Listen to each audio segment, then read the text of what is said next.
All right, if we could have the panelists come on up. I'm going to introduce you all to our panelists.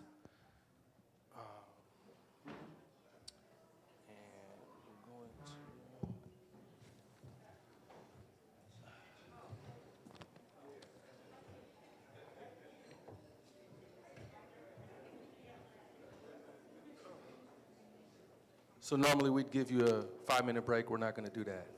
We're just going to roll right in. So my name is Michelle Payne. I'm your moderator for this evening, and I want to introduce to you our panel. First, we have Dr. George W. Woods, an Oakland-based psychiatrist. There's a lot to say about Dr. George from University of Utah School of Medicine. He is past president, International Academy of Law and Mental Health.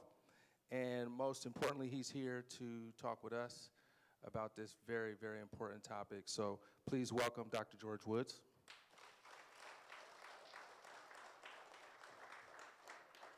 And I also want to introduce to you a brother who, when I first met him, he was giving me a workshop, a training on emotional intelligence. And this is a brother who grew up in East Oakland, Sobrani, I don't know if you're familiar. Brookfield, see, I'm not familiar. But there's similarities. There's similarities. And this brother turned his life around after dealing with what all the young bloods deal with in those neighborhoods and created not only a model and authored 3 books, but created a pathway for people in general, but especially black people, to embrace their emotional intelligence. So give it up to D.B. Bedford.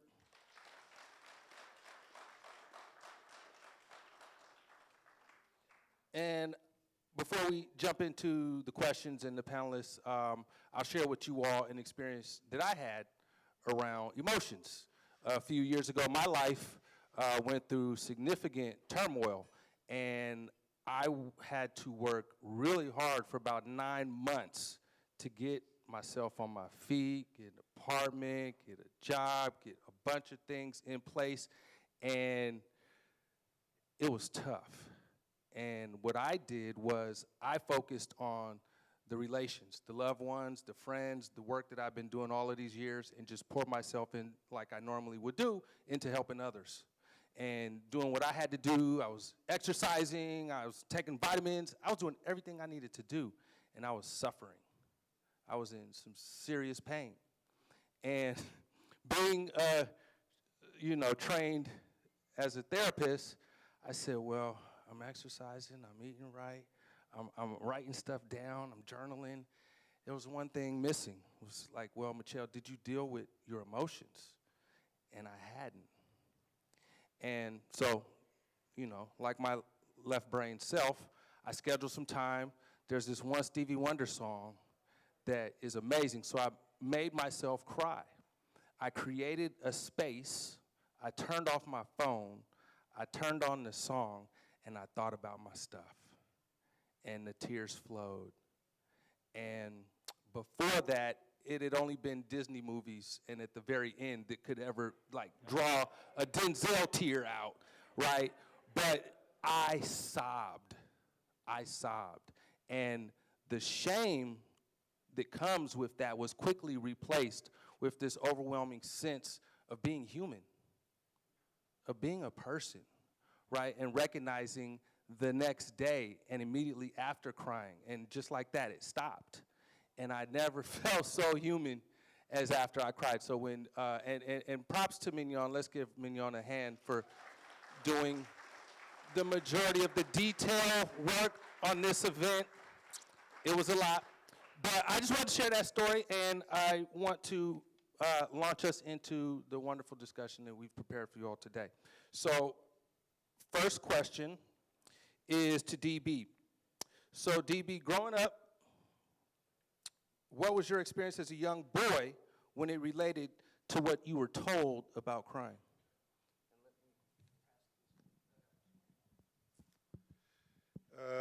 So I guess my first experience, first thing comes to mind is, growing up in East Oakland, and as a young person, when I first got to Brookfield, um, you had to fight. Like you walk to the store, like they want to see what that starter jacket look like. They want them shoes. They want your bike. So you didn't have no choice but to, get down and dirty. And I think about when I first got there, though, I wasn't really, I was scared. It was unfamiliar to me. And I remember one of the first times I ran back to the house by getting chased. I remember running up in the house, trying to get away. And then my father was like, boy, you better get your ass back out there and fight. And I understand now what he was trying to say. He was trying to get me to go out there and stand up like a man. But the problem was I wasn't a man. I was a young boy. And so I didn't have any opportunity to even process what that was. I had to get out there and fight. I learned very quickly in Brookfield, either you're going to be the lion or the gazelle. So, I chose to be the lion. And with that, that means putting emotions to the side, and you lead with, your positive emotions to the side. You lead with the negative ones, which is mostly anger or fear.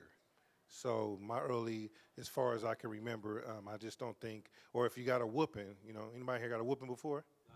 Right? So, you like they were saying in the film, you get a whooping, and you getting your behind whooped, and they telling you better stop crying. It's like, what kind of shit is that? You know what I'm saying? Like, if you keep crying, you keep getting more of a whooping. So, you kind of put, in a box. And how I was raised, they say, pressure busts a pipe or make diamonds. And there was a lot of pressure growing up. So that's my first experience with emotions. Thank you, DB.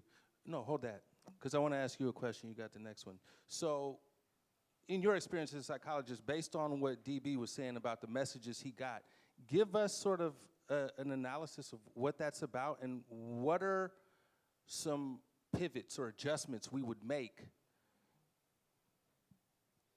as a community? What is that about? Can you hear me? Okay. What is that about? First of all, before I really say that, I just want to comment on what an amazing show we just watched. I felt like getting up and saying, well, it's over. I can walk out of here right now. Because there was so much that was rich and true and hard and thoughtful. And so when I think of what it was about and what you described, what it's been many of us of our experiences, there are some code words in what we saw today that I want to go back and discuss. One of them, which actually came up in Billy Porter's conversation, but I think really pertains to when we talk about anger, it's really shame. The amount of shame that we all experience, and for many of us, it turns into anger. But where did that anger first start from? And so often that anger starts from shame. Not only the shame that may occur within our community, but the shame that we experience on the street. The shame that we experience going to the McDonald's. The shame that we experience in preschool when somebody looks at us and they say, you look like poop. You know what I mean? Because we're done. So it's that shame that then gets translated into anger, gets translated into isolation, gets translated into depression, and the sense that somehow we are not as good, not as strong, not as healthy, but we're not as. And then we have to fight our way out of that morass. We have to fight our way out into the light of why I'm here, wellness. Not pathology, but wellness, to fight our way back into health. Thank you, Dr. Woods. And Frank, let's again give it up for such a wonderful film that you produced. A lot of segments that touch upon the whole profile, right? We covered all the different aspects of black maleness. But I want to ask you, what did your participation in this film inform you about your own evolution in expressing emotions as a man? Well, that's a powerful question. First, I just want to say thank you guys for coming out tonight. You know, making that film or those episodes, you know, I was watching Billy, and I remember when I interviewed all those people, and Billy just broke down. I mean, I don't think he expected for that to happen. I didn't expect for it to happen when I was talking to him. But first of all, mental health is not a destination, it's a journey. Just because you're successful, well-known, or you got money, or you got girls, or whatever it may be, you still have those issues. And obviously some of the people that you talked about, Charlamagne, and different people dealt that. But for me, it's good that my son can watch that. It's good that there's young ladies in here, because I think the biggest thing is that the black women in your life need to help you do that, you know, and give you that space. Coming from the world of hip-hop, from which I kind of came from before I started making television, the whole thing is you got to be hard. You got to be a G. You got to be a gangster. You know what I mean? You got to be a thug. You know, that's promoted the bad boy. And I think for me, growing up in Oakland, being able to give that to, you know, my job is to take a picture of something, right? I take a picture, and I let you look at it. I don't tell you what's in the picture or whatever. I just tell you, you know, I go do all of this, and I bring it back. So for me, it was, even though I knew some of this stuff and obviously produced it, it's like an ongoing therapy session. It's like, imagine if you get to just keep going to a big, you know, therapy session with some of the more famous black men. Shout out to my boy Sway, Billy, Daytwan, all the people in there. It was powerful. I mean, I started to cry when Billy cried. It's not like I'm just there. I mean, I love that he cried, because that was great TV. But no, that was great. I cried some more. No, but I think it's just, you know, for me, I use my life as a tool. You know, and I think that I'm very transparent. I went through a lot growing up in Oakland, and I used this film, this little thing, to teach you things. And so that's what that was. That was me giving black men who I know, who my brothers might call me up, or, hey, I'm fucked up today, or damn, I don't feel good, or friends of mine, audience, people have lost family members, or mental health. I did a show called Cop Watch. I don't talk too long. Cop Watch America, you should watch it. And it's about young activists, anti-police brutality activists. It aired on BET. And when I went around with all these activists, and I watched police in Brooklyn, the Bronx, Atlanta, all over, deal with situations, take a guess the number one thing that police deal with on a day-to-day basis: mental health. Most of those people that I saw in those situations had mental health issues that they needed to be addressed, not police coming in with guns ready to fight. None of those police had the training to deal with these people who domestic abuse, a knife, they had an argument with their wife or whatever. So for me, I use film as a way to, you know, as my vehicle. So it was very therapeutic for me. I'm still in healing. I'm still in therapy. I'll probably be in the casket, be like calling up my therapist, like, hey, man, did they bury me good? That's great. And I imagine this infectious for anybody watching this film if you are personally connected to the topic, like we are, obviously. And I can concur. I called an uncle trying to get some of my folks here, and he said, no, I got to go to your grandma's last sister's funeral. So it was a funeral I missed today. But I was able to tell this particular uncle, who will cry at the drop of a hat, especially if family gatherings and, you know, we wrapping up, and he starts crying.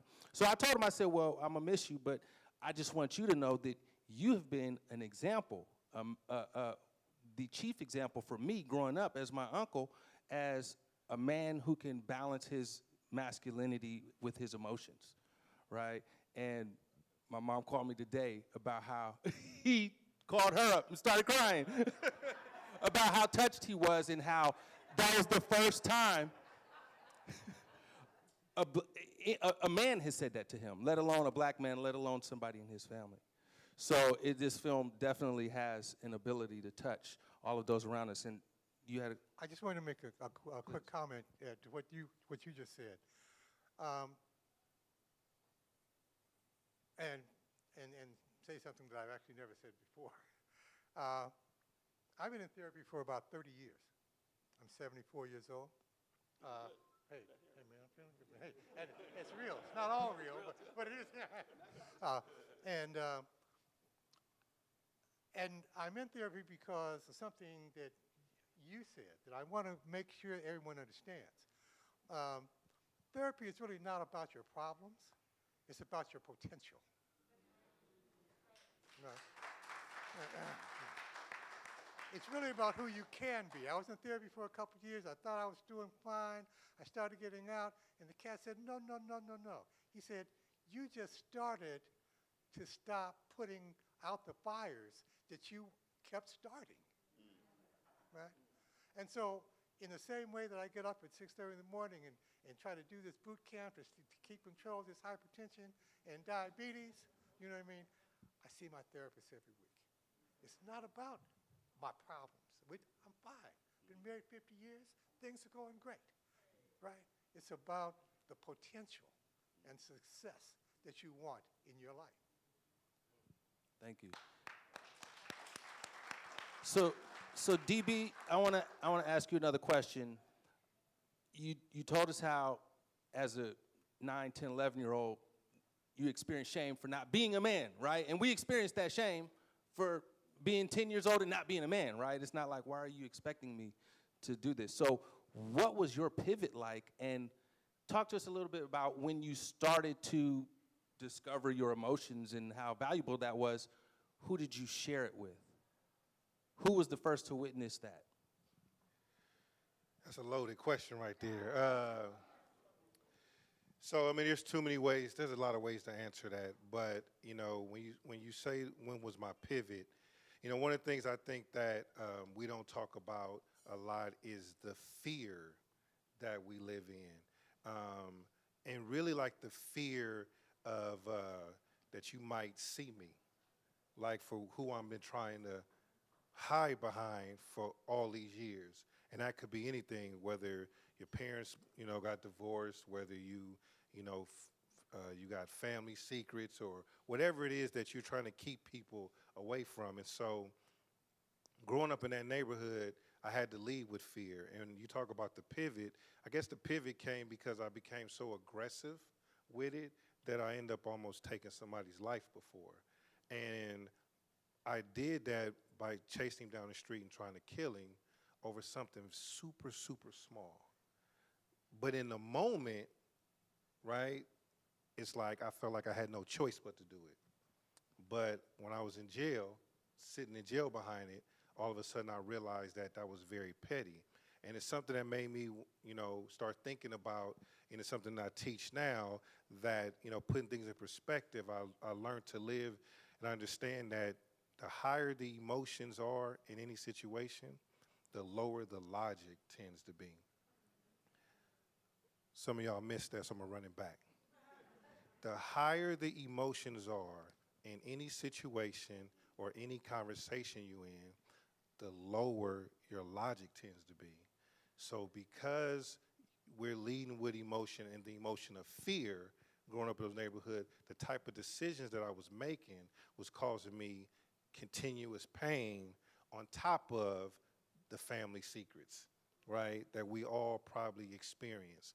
So it's a very challenging and difficult thing. And for me, like most people who find themselves as thought leaders after going through a lot of things, I just turned, you know, my pain, right, into prosperity, right? I started to use myself as an example of how to manage, process, and understand my emotions and start leveraging it for a greater cause. And so that's how I ended up going back and, you know, working in the probation department, working with young people. That's how I became an emotional intelligence consultant. Like, I teach people about emotions because it helps me, right? Because I don't ever want to be that person that I used to be. Like, I already know if you say something slick to me, like I'm giving you a pass for the both of us, right? Because more than likely, you're not really go as far as I'm willing to go. Like we don't talk about, like, you know, they was talking about suicide, but like a lot of the young black men be on kamikaze missions too, though. You know what I'm saying? Like, and I always tell people, like, you know, and I'll wrap it up. You know how packages come and it be like fragile, you know, handle with care? Well, why does those packages say that? It's saying it because even though it's bubble wrapped and packaged all up and padding, whatever's inside of that, if you mishandle it, right, you're probably gonna break it. And I feel like our emotions, every last one of us, our emotions are fragile. But I don't really mean fragile like a flower. I mean fragile like a bomb. And we gotta learn how to handle each other with care. And so there's something called the law of intentionality. So, and it suggests that your emotional growth or growth is not just gonna happen. You have to be intentional about it. So I'm very intentional about how I handle folks. I recognize that even when people don't recognize it, like I'm kind of thinking for both of us, because I know that emotions are fragile and not like a flower, but more like a bomb. Thank you. Wow. Did y'all get that? Okay, so Frank, you have a backstory, right? And so you didn't just show up, right? You've had struggles and challenges, and at one point in your life, you were homeless. And so that being a part of your life, how have you showed emotion during these difficult life experiences coming out of that into this world that you're in now? Wow, you got some questions over here, Oprah. No, I'm just messing with you. Well, to put that into context, when I was a young person in the 80s, and if you guys are from Oakland, it was a very problematic time in our city in the 80s with drugs and, Felix and all kind of stuff was crack. My mother was on drugs. She, when I was about 14, she got addicted to crack. And at that particular point, I got into it with her about some money situation, and I moved out. I slept in my car for a few months. I was still in school. Thank God I never dropped out of school and able to go to college in San Diego State, where we met Shonda, and then Columbia. And so I channeled my anger, I think, and now that I'm in therapy, he made me realize I just wanted to be seen, right? I wanted somebody to know that a little ghetto kid is somebody too, right? And so that's why, for me, being seen was important. And a lot of these young men that I've done stories about, whether it be Tupac, whether it be Big, rest in peace to Big, or whoever, people that I knew, they just wanted to be seen. They wanted to tell the stories of their lives. They wanted to be somebody, right? Because a lot of times we're nobodies. These young black men that you saw in these things, nobody really pays attention to them unless they're famous or well-known, or they can dribble a basketball or, make a record. So I always come back to that. I remember one time this has got to be like around 86, 87, and we were living in a shelter, and I think I was around the Ville, right, 69th Village, and I had to get back to the Doves in the 20s, and I didn't have any money. I literally had no money, and the bus was like $1.50, something back then. And I told myself I'll never, ever, ever put myself in that situation again. So that memory, that homelessness, that sticks with me. When I'm hanging out with celebrities or doing whatever else, it's a trip. I've tried to talk to my mother about it, but she was not equipped to deal with it because her mother didn't help her work through it. So when Tanisha, when the thing was talking about the PTSD, I still have PTSD. I deal with it every day. Sometimes it's like, damn, I can't deal with the pressure of my job or my life or my kids or whatever. And, I'll have to tell you this last thing, and I think DB was kind of talking about it. Being black in Hollywood has gotten way better. Shout out to George Floyd. I mean, he's opened a lot of doors. Unfortunately, it sounds bad. But, I deal with a lot of different stereotypes and bullshit that you could only imagine in some ways. And so mental health and keeping yourself straight and being thoughtful about when I was homeless and having those memories as a data bank, it fuels me because I'm like, you motherfuckers have no idea what I did to get here. So, either, as DB said, you're going to get out the way or you're going to get these size 12s. So, that's just the East Oakland in me, you know what I mean? But, no, man, humble roots just make you want to go harder, you know what I mean? And one last thing about that film, it's a trip, and I hope you guys didn't miss it. Two of my favorite parts of that thing. The first one was Billy saying, this is the first time I got seen by black people, right? White people love him. He's the king, right? They love him. But black people, no, we can't mess with Billy. No, you, whatever. And now we're like, oh, Billy, he's the man, right? Right. And then the second part was when the psychologists were talking about the slaves were messed up because they didn't want to be a slave. That just shows you how deeply ingrained in the history of this country that they don't want you to be mentally healthy because they want to keep you oppressed. They want to keep the police with a gun to your head and make you be in fear, right? So I just wanted to make that point because there's so many, there's so many things in that. One last thing. That film was filled with a lot of, I call it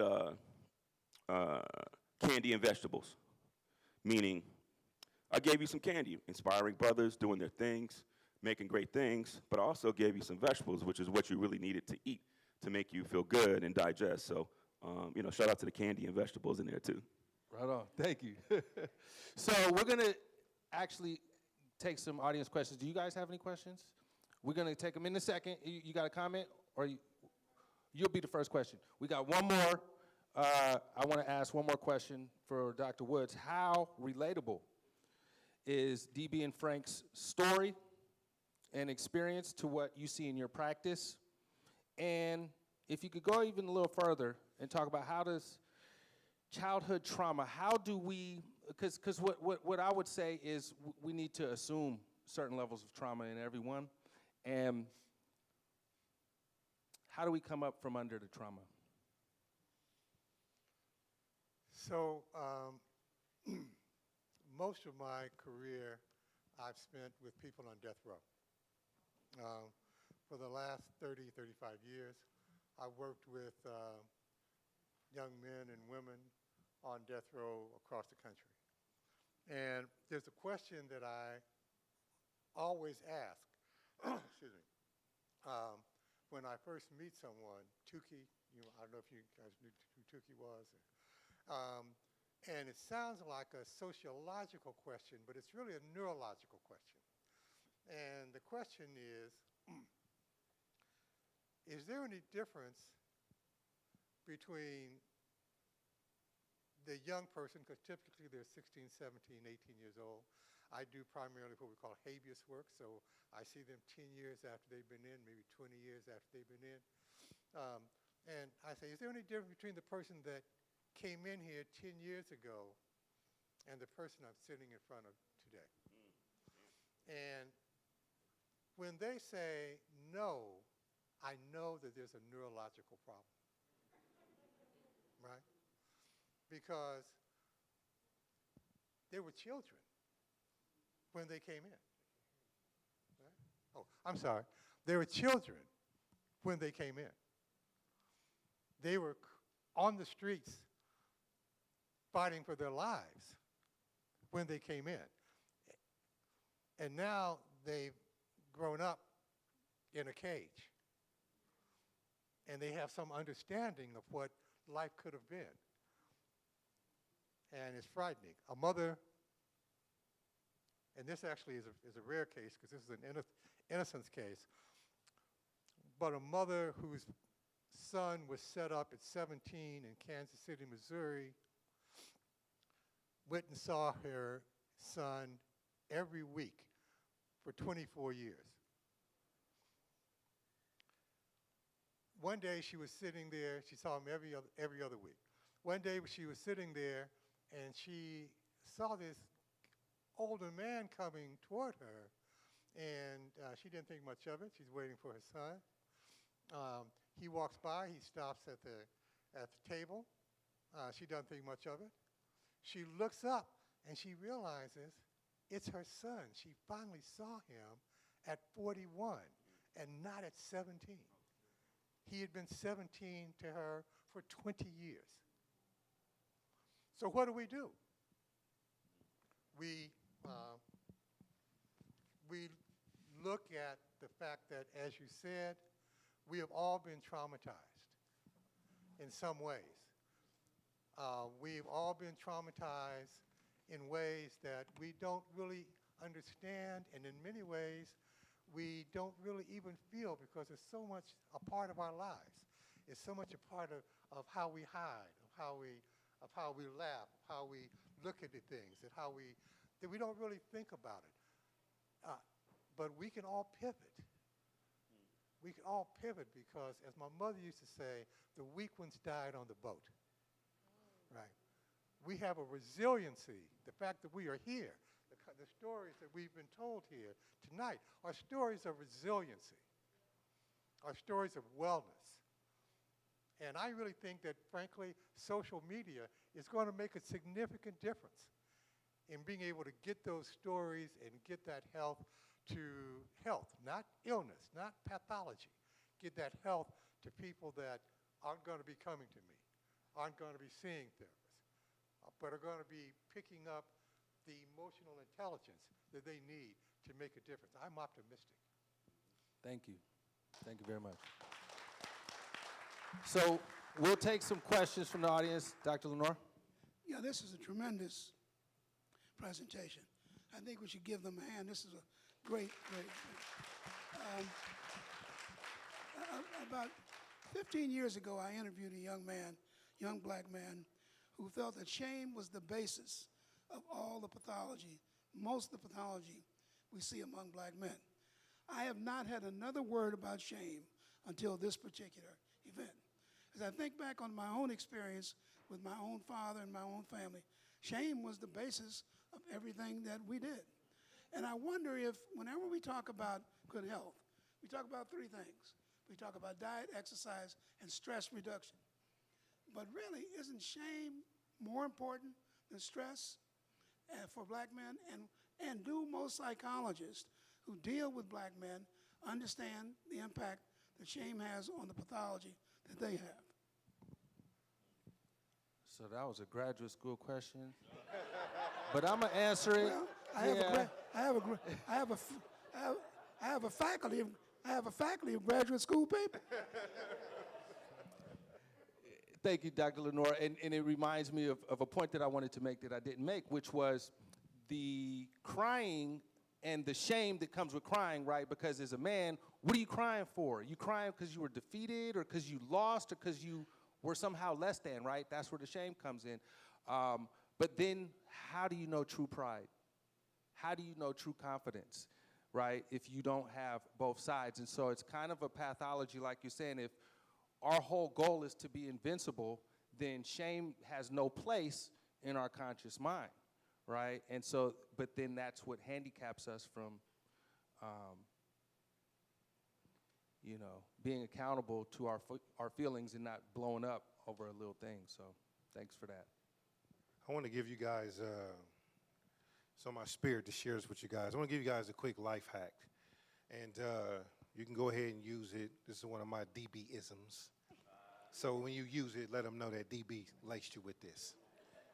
You might even want to pull out your notepad for this one. So you know how all of our cell phones and our computers, every now and then, it'll ask for a software update. Anybody ever had that software update? And it'll be like, you want to update it now, or you want to update it later? What do most people say? Right?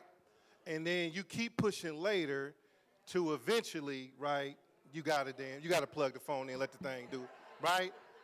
And why does it want to update? It want to get the bugs out, right? It want to make your phone faster, make sure you get the latest features. So I'm going to introduce you to something that's unique and proprietary to my platform. There's something that we like to call your internal software.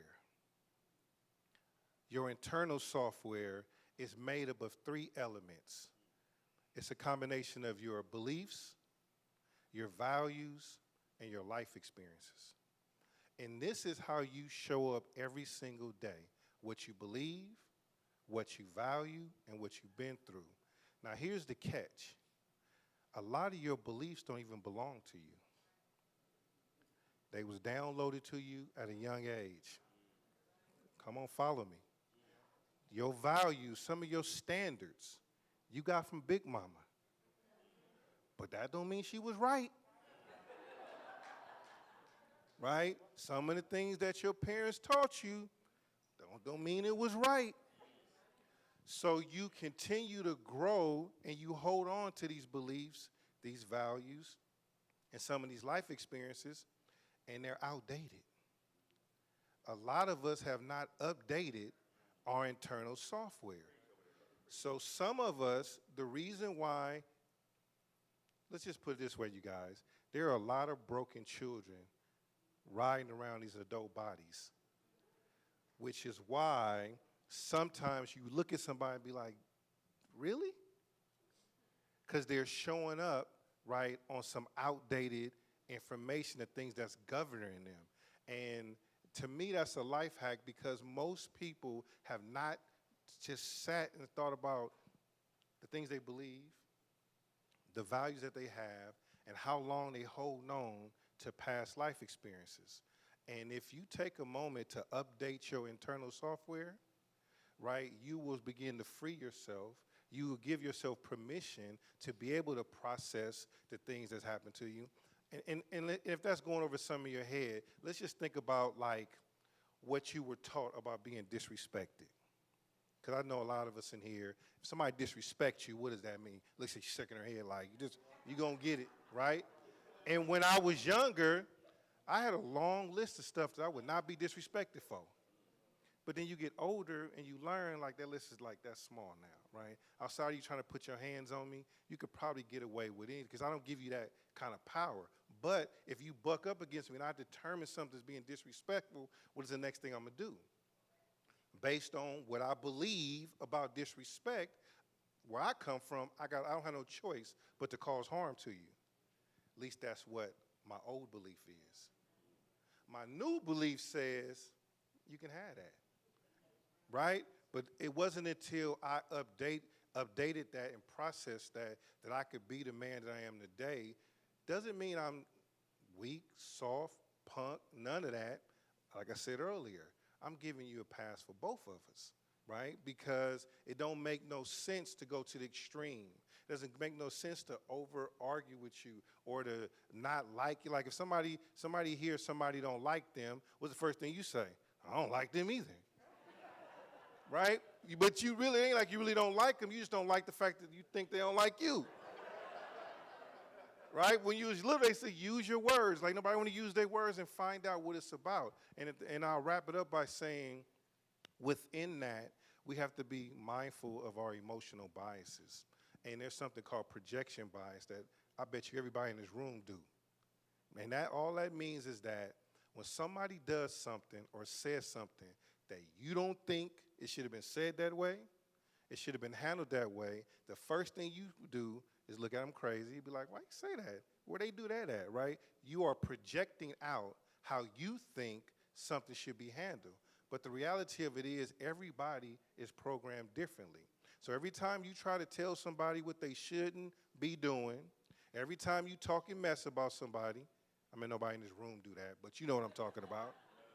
All you're doing is projecting onto others how you think things are. And the faster you get a hold on that, the first domain of emotional intelligence is self-awareness.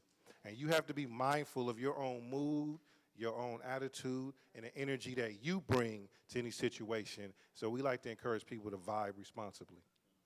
Thank you, DB. Next question. DB, thanks for that. So first, I don't know about a lot of you guys here, but I thought I was showing up today just to be a supportive partner. I had no idea I needed this, all right? But I need to give a little context. DB and P. Frank, I share your experience. I come from Cabrini Green Housing Projects in Chicago. And so with 3 generations of female-headed household, being a man thrusted in that position at 5, I was told you should not show emotion, right? I learned through therapy and other places that you should, and in preparation of being a dad of 2 boys, I thought that I had gotten it. I showed these boys how to emote. I chose to emote and did a huge victory lap that I got there, okay? And then I had 2 epiphanies. Number 1, I started to matriculate through corporate America, where a black man showing emotion was not something that was going to give me the pathway to success. So I had to then suppress that emotion. Number 2, in raising these 2 boys, one of which is riding around in Piedmont, after going through this George Floyd experience during the summer, I told him, when you encounter cops, don't emote. And now he's confused, all right? And so am I. So Doc, Macheo, help. You know, I was listening. Oh, I'm sorry. No, yeah, you're a doc too. I apologize. I was listening to you, and I was Mike, we can't hear Closer, you. just hold okay. it closer. Okay, I'm sorry. I was listening to you, and I was thinking about your wording, and you said, and maybe I'm wrong here. You said I had to suppress that emotion. Is that what you said? He said the way I was taught. Right. You know, that's one of the things that we have to think about because we can't always manifest. There are some times when we have to suppress that emotion, but that's not the same as not having that emotion. And we have to think about what we do with it when those times come up. There's a scene in what's that movie about the bus that won the Academy Award? Not Chase.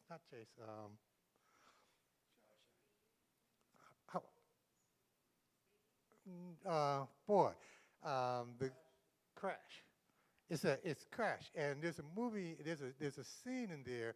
I don't know if any of you have seen it, where the white cop molests the sister in the, and her husband's right there, and then he has to then go from that point to talk to Tony Danza, who is the producer of the movie. The movie of the rap song, and Tony is trying to get the young rapper who is very well educated to somehow speak English in the vernacular so that it fits the song. And the brother's upset because, his wife has just gone through this. And Tony Danza says something to him, basically, if you don't get it, you're out of here. And the cat shapes up. We all have to, at times, shape up. It's the same thing we do with our sons when we give them the talk, right? But that doesn't mean that you put those emotions away. And we all have to understand where they go and what do we do with them.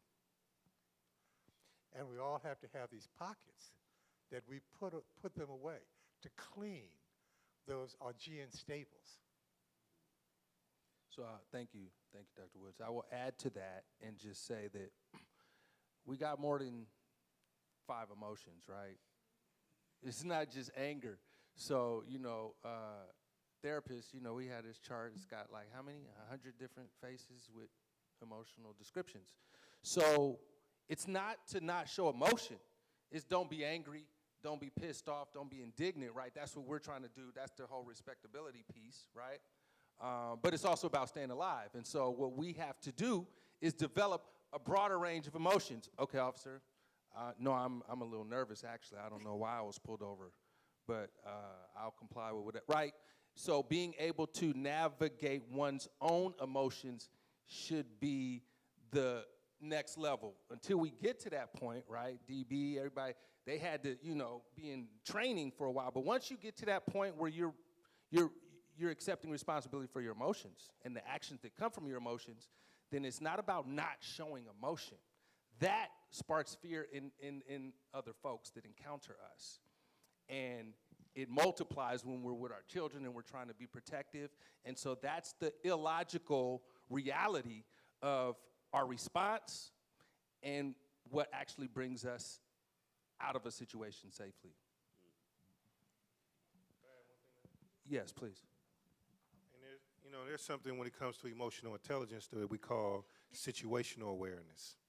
And situational awareness is that you always assessing, is this energy that I need to engage in or energy I give space to? And you learn to play chess, not checkers. If I'm engaging with this cop and he out of pocket, I understand that he just got a job. And right now, I don't have a better hand, so I'm going to let him have his moment. I'm not going to do nothing to give him, because he got authority. I worked in a position of authority for 16 years. If you challenge with somebody with authority, they're going to smash on you. That's just what they're going to do. It's like if you talk back to your parents, right? They're going to smack because they feel like they got the authority. So, I would tell my boys, right, to exercise situational awareness and get in the habit of assessing not even just extreme conversations, but just everyday conversations. As you come in contact, because energy introduces you before you say anything. And if you start looking at the energy and picking up on the vibes of situations, then you'll know whether you should engage or get some space to. Doesn't mean that you won't get a chance to express yourself later. Like Dr. Macheo was saying, like, understand that we playing chess, not checkers. I'll make my next move my best move. I'm gonna let you have this, but we'll meet again, right? Because you're just a job, right? So I would encourage them to look at it that way, because when you can give us new perspective, then it gives us an opportunity to look at situations differently. If we're just looking at the way we've been always looking at it, then it's kind of hard to accept, and that's why he probably feels confused. And I was going to add one more piece. Thank you, DB. We're just kind of vibing off each other. Is that when you do shut down and just deny that, you're going to turn around and take it out on spouse, kids, whoever else can be taken out on. Yes. Next question. Hello, my name is Charlotte Marie. I'm a PhD student at Auburn in counseling psychology. My emphasis is youth work and healing from race-based traumatic stress. And so what I heard today was a lot about healing, but also community healing. And so my question really is, how can we respond to youth in a way that isn't just about correction, but is about facilitating their healing? I think often we all go into flight, fight, freeze, and we go straight to correction, right? And so how can we really respond to aggressive behaviors or defiant behaviors in a way that cultivates their healing and helps them learn more how to navigate situations? Accept and build rapport. And I want to hear some other answers. Excellent question. Thank you very much. I have a 17-year-old and a 14-year-old, and all the wit, humor, attitude, everything, right? And I work with young people in high schools and my organization, staffs, people in the schools. And what we actually did was staff community folks in the high schools who are like DB and Frank, not like Dr. Woods and Dr. Payne. And they go in and I tell them, I said, your job is not to say, pull your mask up, do this, do that. Your job is to make as many positive connections as possible. Your job is to learn as many names as possible. And by doing that, if they're cutting class, if they're smoking a blunt, if they're doing this, if they're doing that, we're not going to embrace or accept that, but we're going to embrace and accept them by bringing them in, encouraging, hey, put that out there, we'll deal with that later. Man, walk with me while we go to your class, right? And so that is something, and I got my coworker, Jerome Gordine, who's the co-chair of the Black Reparations Committee for Oakland schools. But that's what I would say, is to accept those behaviors, because what DB said is, once you're in crisis, what are you doing? You cutting class? It ain't about that at all. It's about, why is he yelling at me? And then also what he said was, your ability to understand logic is at its lowest. That would be the parent, right? So we can't get, ironically, emotionally upset at our children, because then we will make decisions at our least capacity, right? And so I want to stop and pass it to whoever else has thoughts. I just want to say, I hope that you all understand that you are in the midst of Black brilliance, right? I mean, I'm sitting between two brilliant. Have you been listening to the things that they are talking about, right? I mean, and let me just bring it up to this point. What DB just said as it relates to your question, he took post-traumatic stress disorder and told you what to do with it, right? I could talk to you about PTSD, right? But he told you what to do with PTSD. He said, be a critical thinker. Be aware. Use that situational awareness every day, because what happens in PTSD is it knocks out your awareness, right? You want to react. You want to be hyper-reactive. He said, no. Right? So we're sitting here in the midst, and I got these two towers, man, of Black brilliance that are telling us how to take this academic that often we can't translate and make it work. That's, to me, amazing.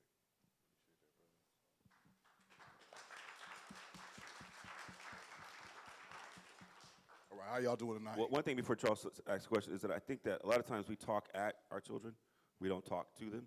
And, you know, I try to meet people where they are. And, you know, one of the things as a parent, you got to think before you get it, like, well, what did I do when I was that age? What was my mentality like? And I think, you know, I have a 17-year-old twins and a 7-year-old, and social media, my daughter, my oldest, she's stressed out all the time about how she looks and this and that, and half her life she's in the thing, you know, my youngest daughter or whatever. And so I just think that we got to try our best to continue, especially as young black men. You know, I deal with a lot of, obviously, me producing that show is stressful, right? Because I take all of that stress in, right? Because they just dumped all or whatever. And I think that when I talk to young people, especially young hip-hop kids, and, you know, they have a fatality mentality, meaning that they think that, you know, I definitely thought I was going to be dead, but the fact that I'm here is unbelievable. And so I think sometimes you got to really humanize these young kids and get out of the fact that you can't talk to them with compassion. And so I think that that's just really important, you know what I mean? And I think that that's, especially young black men and young black girls as well. All right, y'all. My name is Chuck Johnson, and by a show of hands, who remembers Soul Beat? Okay, a lot of y'all know. Okay, over 35. A few people over 35 remember Soul Beat, right? And be proud of that. Be proud of that. We done made it this far. I'm 47. I'm glad to be here. So the reason why I even brought up the Soul Beat project is for two reasons. I'm doing a documentary on it. And the reason why we're doing a documentary is because, one, culture. All right, let's keep it real, all right? At one time, we were 60% dominant in this city, whether it was the businesses, City Hall, the homes. But some of y'all done sold grandma's house, but I digress. That's a whole nother conversation, right? Gentrification happened, but really we gentrified ourselves out. It got silent. Okay, we're gonna leave that one there. And then the second part was, it was basically like a multi-generational platform. It was where, you know, grandma could see some content. You know, it is what it is. I hosted a hip hop video show on there. And so you just had different ways that we can talk to the community. So the question I basically want to ask y'all, because let's face it, man, I've been doing DB almost 30 years. And it's crazy how when we mentioned the Sabrani Park and the Brookfield dynamic, by just literally this line, which was like a railroad track. Tell them, DB, if me and DB wasn't cool and I'm from Sabrani and I come over here to Brookfield, we fighting, right? Sure. So that's how tribal. Stay on my side. I'm over here in Sabrani. But the beautiful part was me and DB was one of those ones that, hey, I'm from Sabrani, but he from Brookfield. But DB cool. Like, I can't be mad at this dude. Like, we started breaking that barrier a long time ago.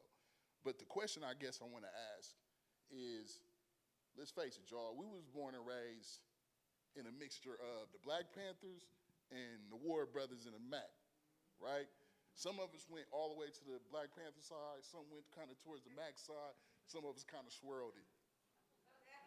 I swirled it. I mean, I had to have some player in me, you know, to be in the town. You got to be a player, you know? Versus you had to be kind of like, all right, I don't like this system.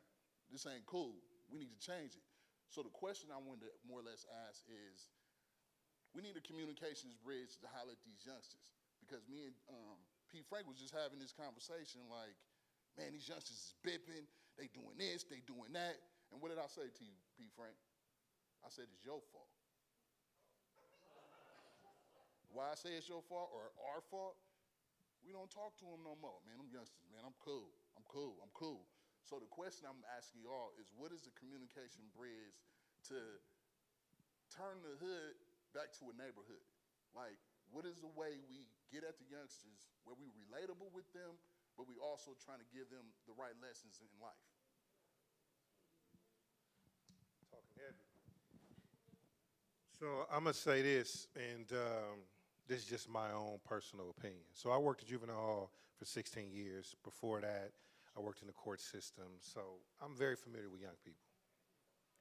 And I know one of the things I noticed working in Juvenile Hall, They do whatever they do in the streets. And I worked for Youth Alive prior to that, so I was doing crisis intervention. And so whatever type of work we did with young people, like after you work with them for a short period of time, right, they start to, relax a little bit. They start to reveal their inner child and start to be the more respectful and more manageable, things of that nature. But then the problem is that they go back, right, to where they was getting all these old beliefs and values in the first place, and so it becomes this vicious cycle. And so we always be like, what we gonna do with the youth? What we gonna do with the parents? Right, what we gonna do with the uncles? What we gonna do with because that's really where it really is. And so that's one of the reasons why I started to work with adults and not just youngsters anymore, because I felt like I kept sending the youngsters to adults that needed to be, you know what I mean? So that's my response, like, until we start coming back together as a community.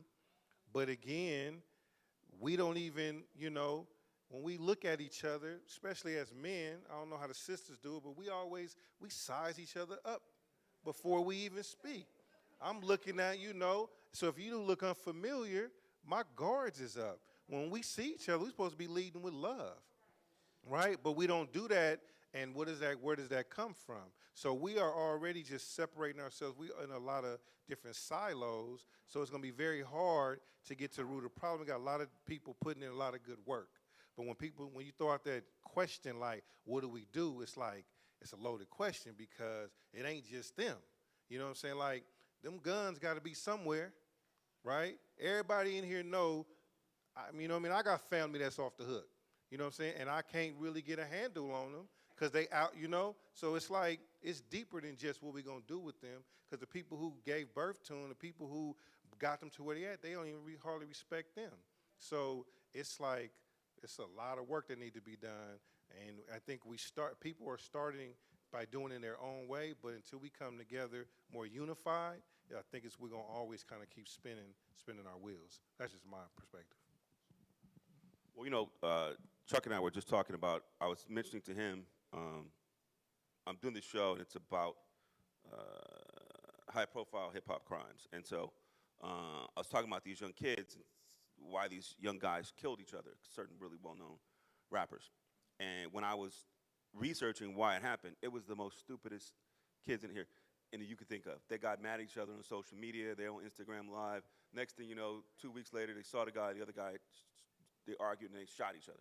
It was unbelievably stupid. It wasn't as if Russia and Ukraine are like some money or billions of, you know what I mean? It was just unbelievable. And I was thinking to myself, and I was telling Chuck, I'm like, how do I reach them? What do I do to talk to these kids who are toting guns and videos, who have a fatalistic idea? They almost it's like Pac. If you talk enough about death, it's probably going to happen to you, right? At some point. And so I try my best to talk to them as much as I can, but it's very stressful. I will say, I'm not going to lie to you. I think in some ways it's gotten worse. The social media and the way young black men are. I think I had a chance to see Huey, and I had a chance to see Felix, right? And so I was able to see somebody who was trying to do something positive, and we don't put that many images out, so I was blessed to be able to do a film like that. But I think we got to, you got all these mothers raising these boys, and, you got to be like, well, where are the fathers in these situations? Even if one of the other episodes you have to watch is about black men loving black women, and then, are black men good fathers? Because even if you're not married to the woman, you can still parent that child. And I think a lot of these kids are getting parented by mothers who may not have the same thing. They can talk to their sons. And also, they don't have a figure to come tell them, why are you putting a gun in a rap video? What are you doing? Why are you disrespecting? Why do you have your pants like? They need elders like us to be able to talk to them. And sometimes I tell you, they don't want to listen. I deal with a lot of these young kids. They don't want to listen. Try my best to do what I can, but it's a fight, brother, and I think we can't give up on our kids. So that's the number one thing, We have a lot of Real quick, 2 minutes. And I was telling, I was like, this is gonna be a good question. We didn't get it out. And so you remember, we was at YU, and what we do is we treat them like kids, right? And what I mean by that is once you get folks in a room and then you create the circumstance for them to just be 14, 15, 16, 17, laugh, play, right? they just sink into that. And so I walk around, I see 5 or 6 brothers all dressed the same hair, same everything, looking this big. They're 9th and 10th graders. How y'all doing? Chilling. Y'all hungry. Kids is hungry. They thirsty. You can offer them a drink. You treat them like a kid. You treat them like a kid, and they'll respond like a kid. You treat them, what's up, dog? What's up, boss? You know how many times people call me dog, boss, from when I was a little kid, and it didn't feel right, right? So if we look at them as children, right, and the systems and structures that were put in place that made them adultified during slavery, those were never altered. Those were never changed. And in the societal perception, we still see men and their boys, their children. And I only have 2 sons, and when he was 11 or 12, and Dad, can you open my juice? And I'd be, man, shh. And the way I fixed myself and just opened his daggone juice was I said, if this was a girl, if I had a daughter, and she was like, Daddy, will you open my juice? I'd open it without a second thought. But because he's a male, I'm like, you better open your juice, right? So I let that go. All right, go ahead. Hilarious. Hey everybody, my name is Jasmine. I work in the social work field, very heavy in mental health. This is a very important conversation for me. I work with children and families, and I think that it goes without saying that I am trying very intentionally to raise my black boy as a human and acknowledge his feelings and all of that. But there are also 2 other men, black men in this room, who I want to support. I have a black father. He's on the stage. And my black husband is sitting next to me. And I know these 2 men very well, and I've seen them be vulnerable, and I've also seen them reject comfort. And so my question to you is, how do I support you?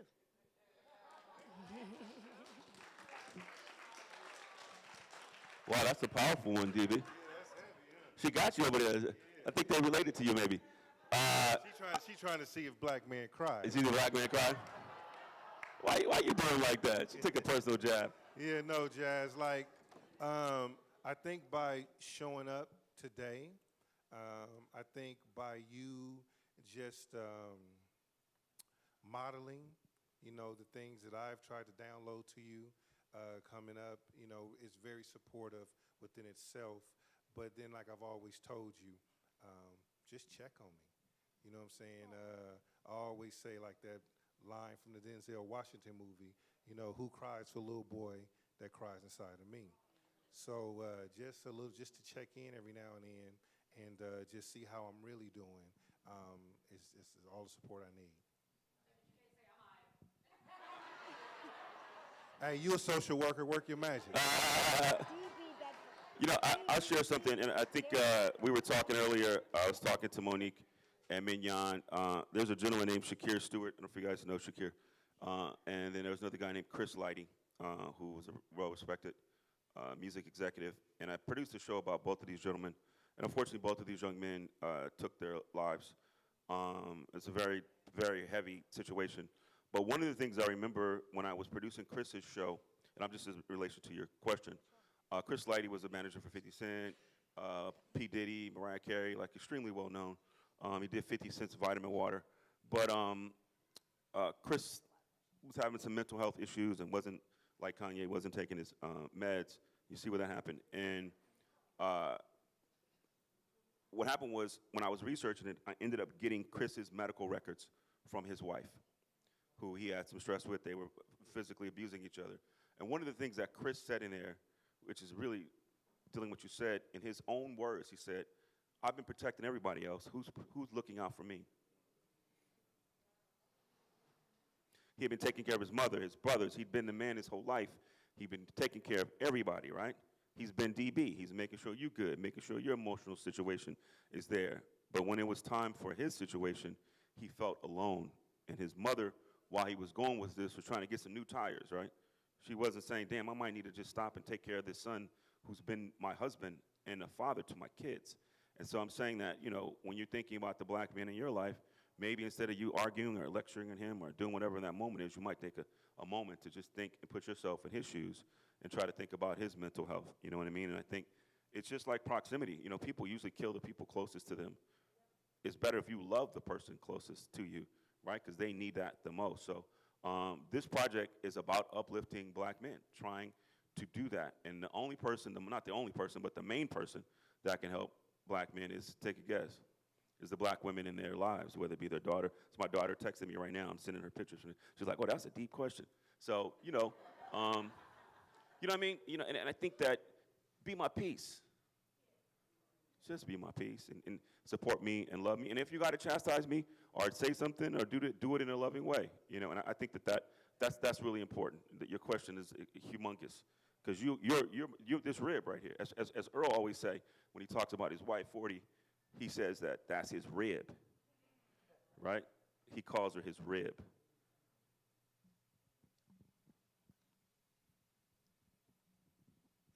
Excuse me. Hello, ladies and gentlemen. I don't have a question, brother, but I do know this.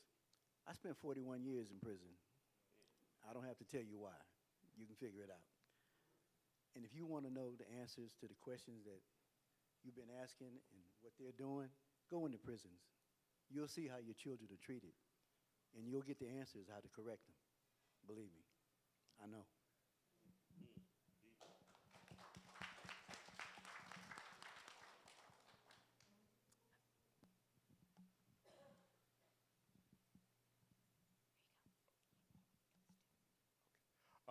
So a quick question, what would you do to recommend for people if they want to find help?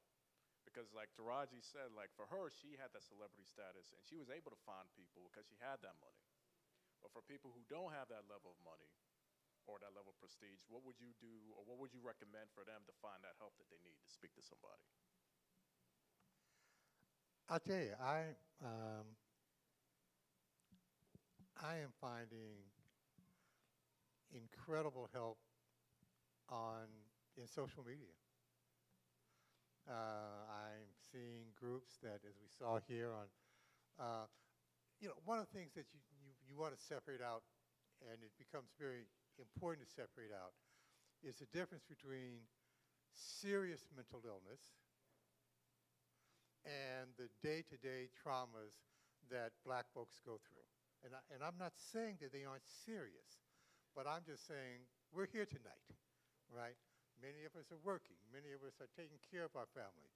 That doesn't mean that things aren't going on, right? That doesn't mean that there's not trauma in our lives, but we are resilient, right?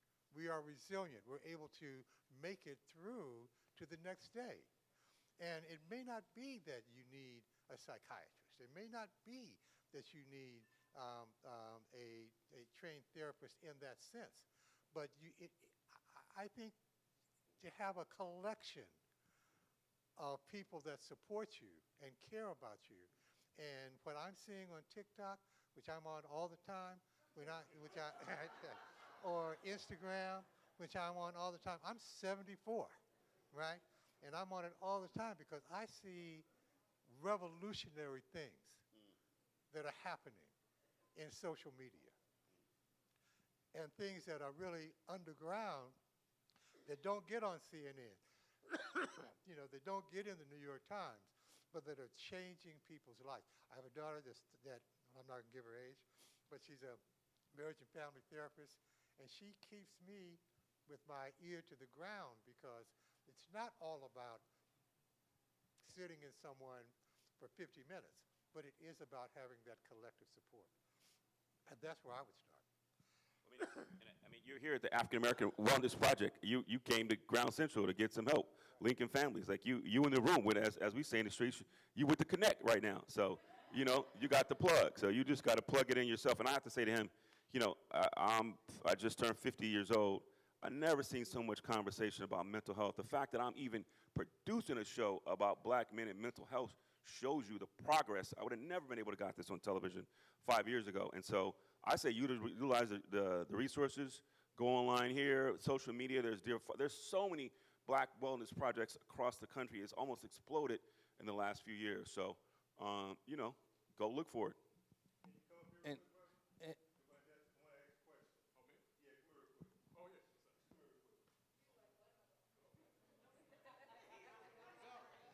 there we go.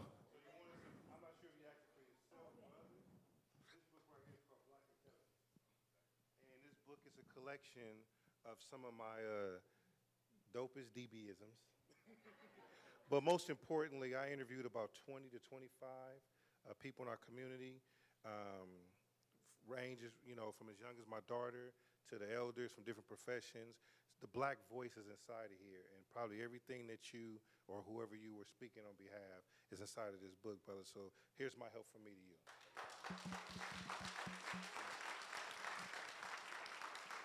That's beautiful. That was my copy, right? That was.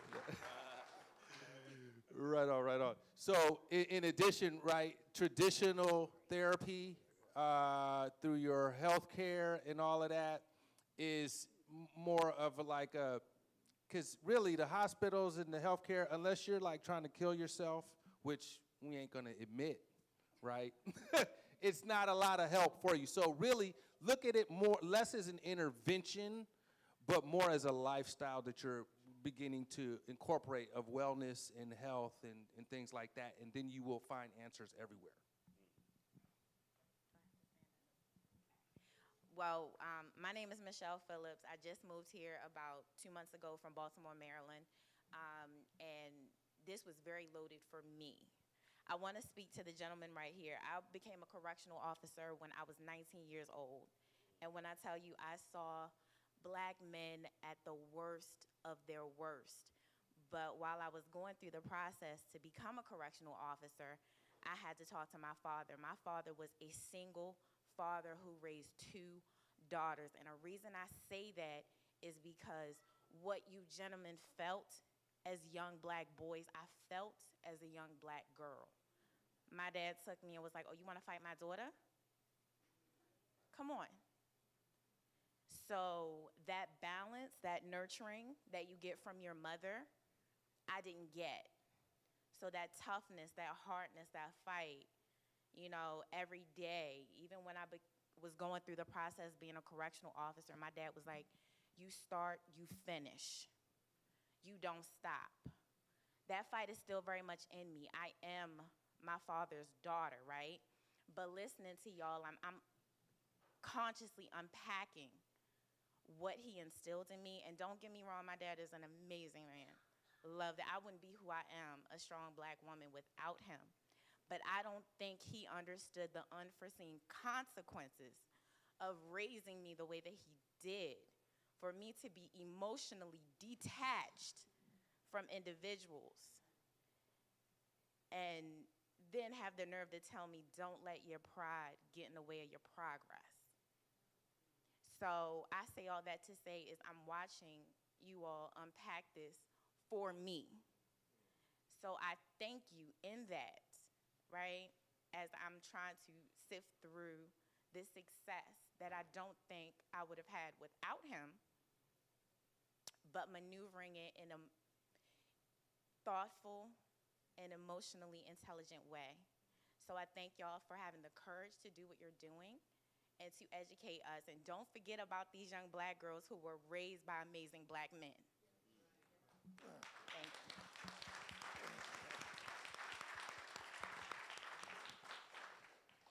I just want to say quickly, I want to thank you for that. I've been sitting here today thinking about, we talk about the violence that's in the streets, but we don't talk about the complex violence that's often in the home, right?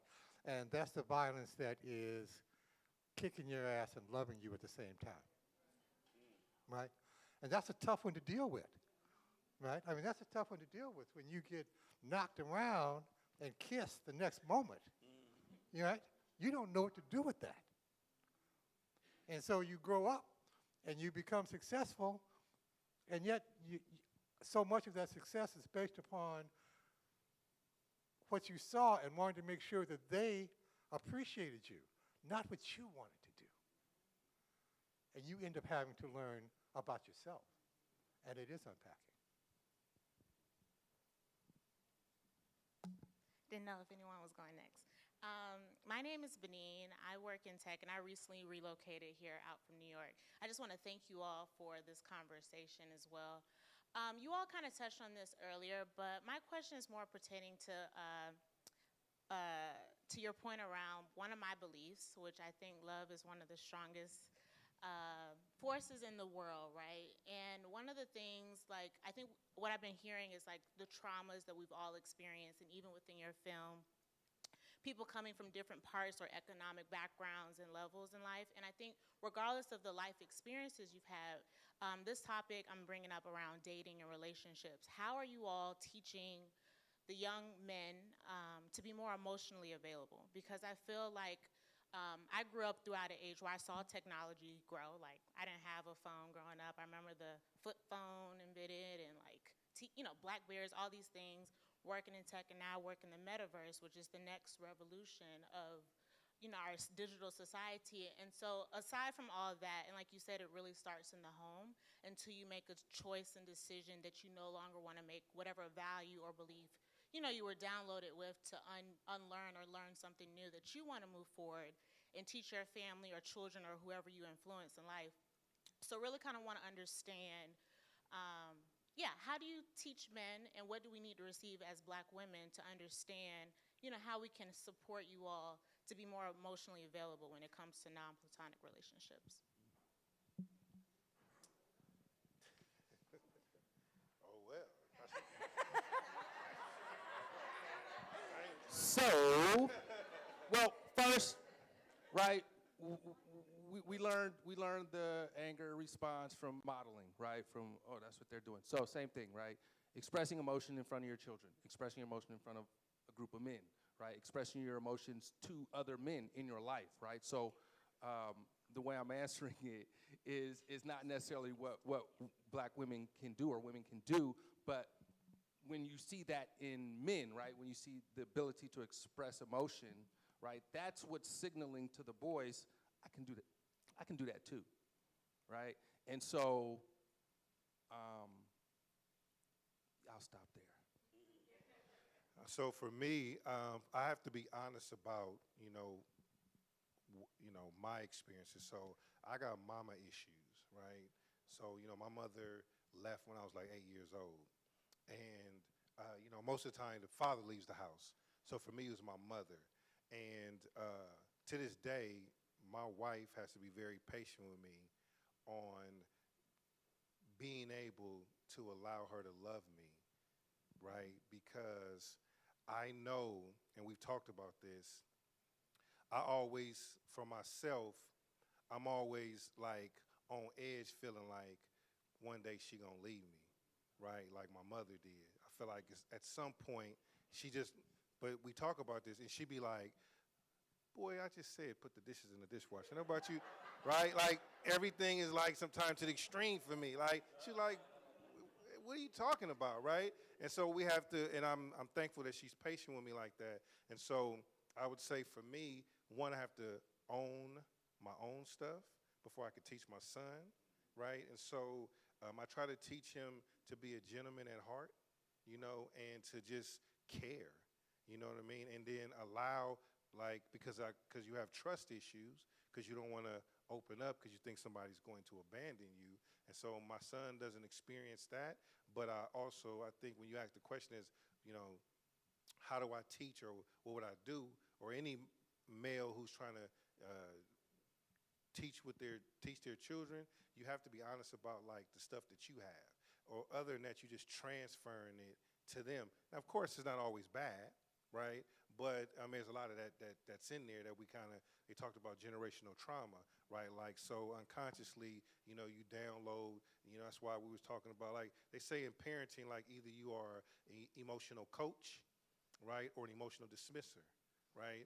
And so I think that, we have to just be mindful of what we are sharing and making sure that we've done the work on that shadow work, right? That work that we need to do on ourselves before we start trying to teach our youth how to be.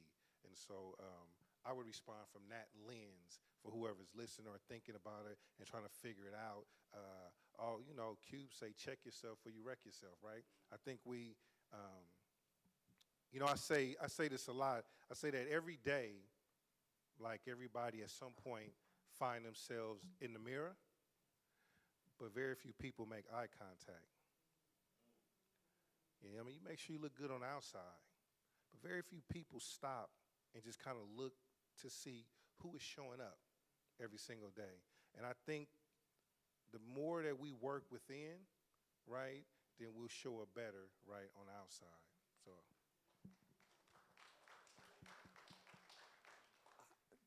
Another side to this, and I don't often bring this up, particularly when in the Wellness Project, because I do think that one of the things that this project does that is so important is it doesn't deal with institutions. It makes you deal with yourself, right? And we know that there are racist institutions out there that we could continually victimize ourselves around. Having said that,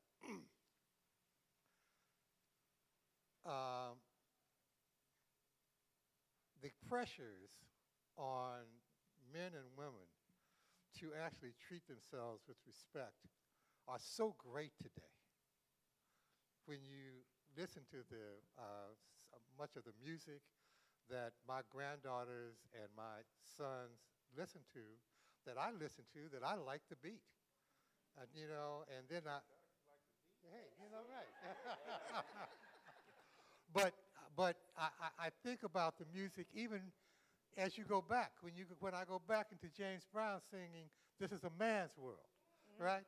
Or when I listen to the OJs talk about family reunion, and the woman is the right arm, right? And I think about the disrespect that women have had to endure for ever, right?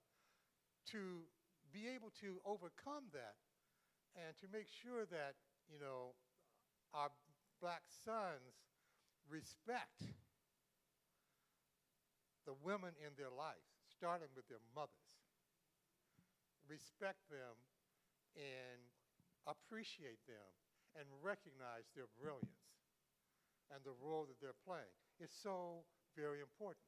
And you have to continually point that out, because there's shit coming at them all the time saying that's not true.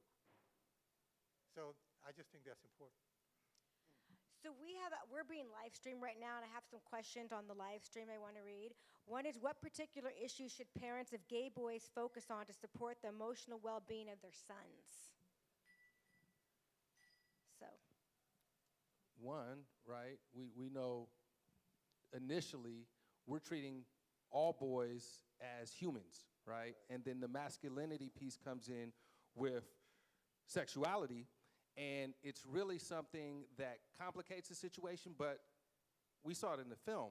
We're dealing with the same people that have a different behavior in their life, but they're the same person. They still have an emotional life. And so that would be the first step, is to kind of put them in a space where you're recognizing their masculinity and their maleness, so that could be integrated as a part of who they are as a gay man. Okay. And then we'll take one more, and we have a lot of audience questions still. The next one is, what local government resources are in Alameda County, or Alameda County resources are available for our demographic? Resources, money? They just said resources. Services, I guess. Services. So, we're in a region where there's a lot of focus, right? There's the city of Oakland, the school district, Probation, Alameda County, but that's a totally boring conversation. But I would say Google works. I can't tell you how many times people have asked me a question, and I Googled it and then gave them the answer. And so resources is a broad question, so I'd need more information if I was going to get more specific. I'm assuming it was for mental health for our demographic, for resources, yeah. Okay, access. Okay. All right, I'm sorry, I lost my questions. I think we have 3 questions. Malika, I think you're next. Malika, did you have a question? I think what you're doing is fabulous. My name is Malika Bobineau. And I can totally relate to a lot of what was in the film. I was raised by a very strong black father and mother. And I have 3 brothers ahead of me.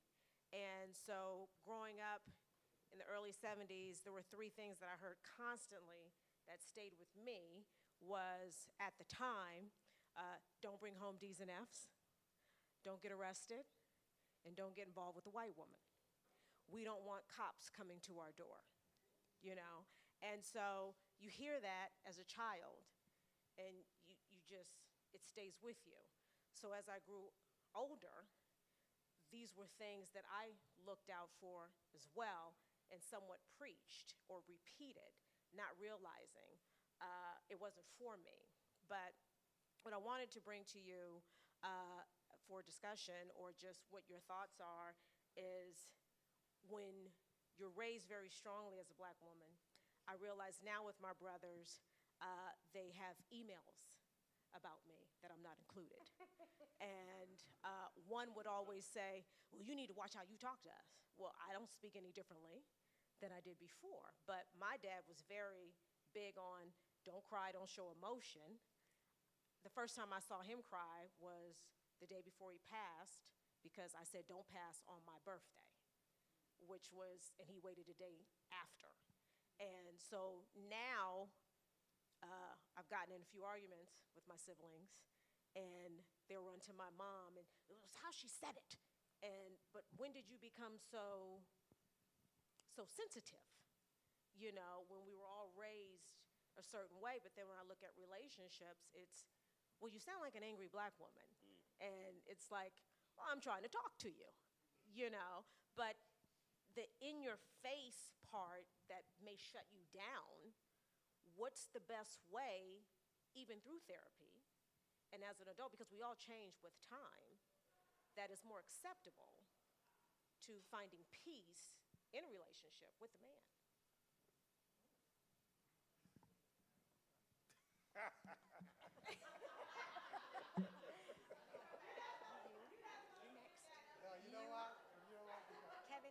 You the one been married 50 years. I made it 50 years with my wife. You know, like, I mean, I just think that, my first thoughts is that we all have to be responsible for how we vibe and how we communicate. And if someone's bringing something to your attention that you communicate with on a regular basis, that they are having trouble receiving it, I think that we just have to take under consideration that there might be some truth to it.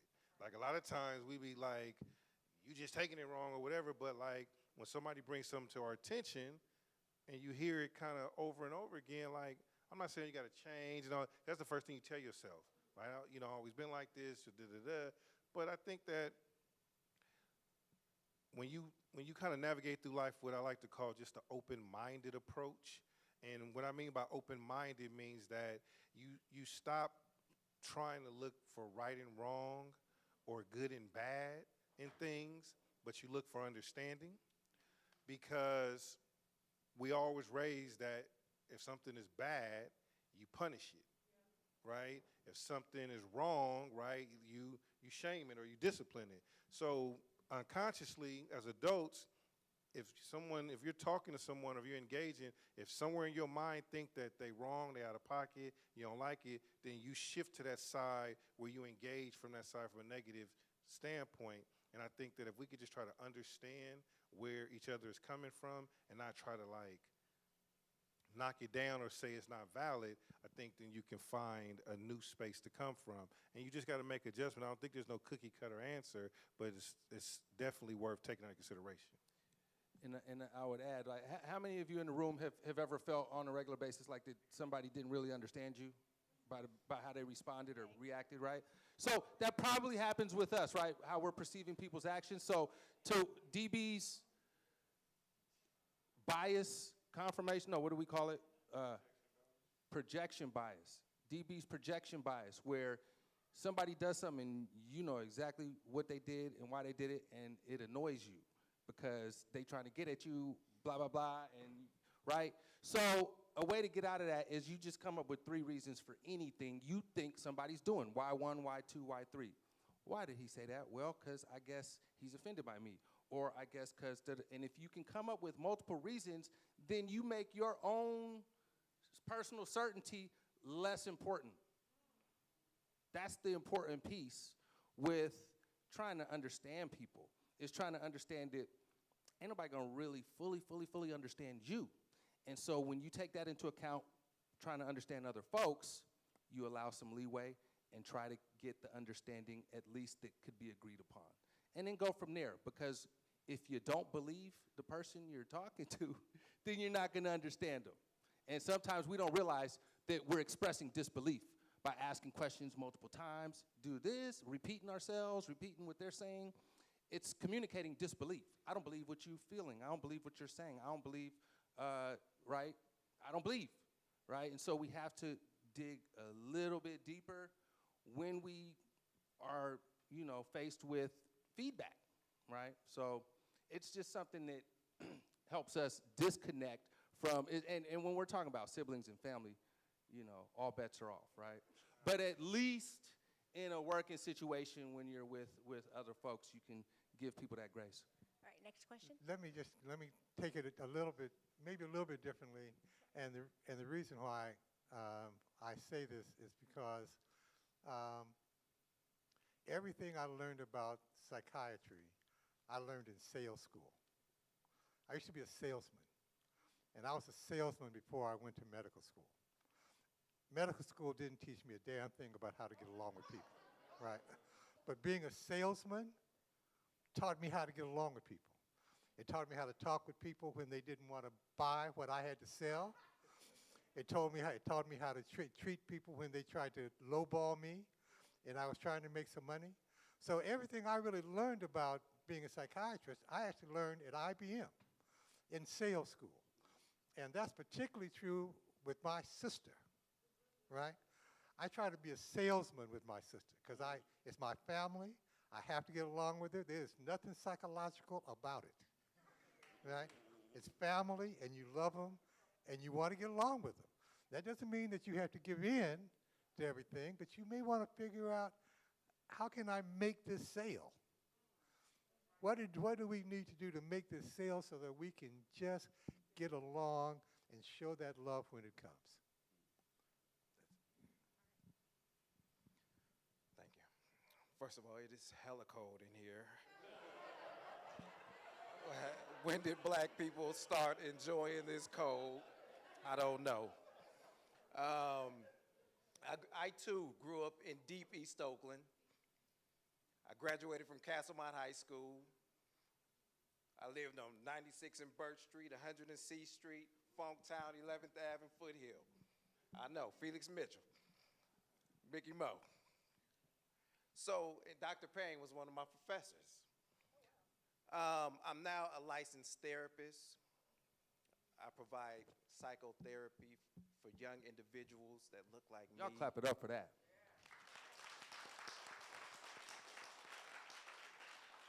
I'm part of the 100 Black Men. In fact, I am the chair of the Mental Health Committee. The 100 Black Men, if there's anybody, there's somebody here from the 100. There's a couple more. Aren't you from the 100? There's a couple brothers in here.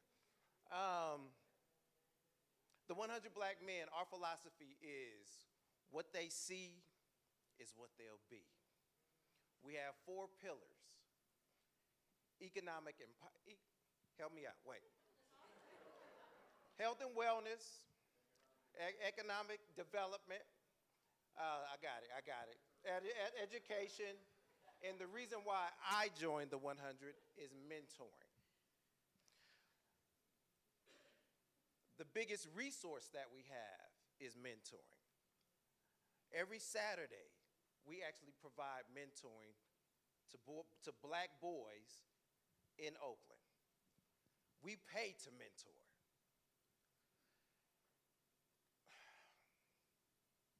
That's all I got, actually. Turn that heater on. All right, we have another question.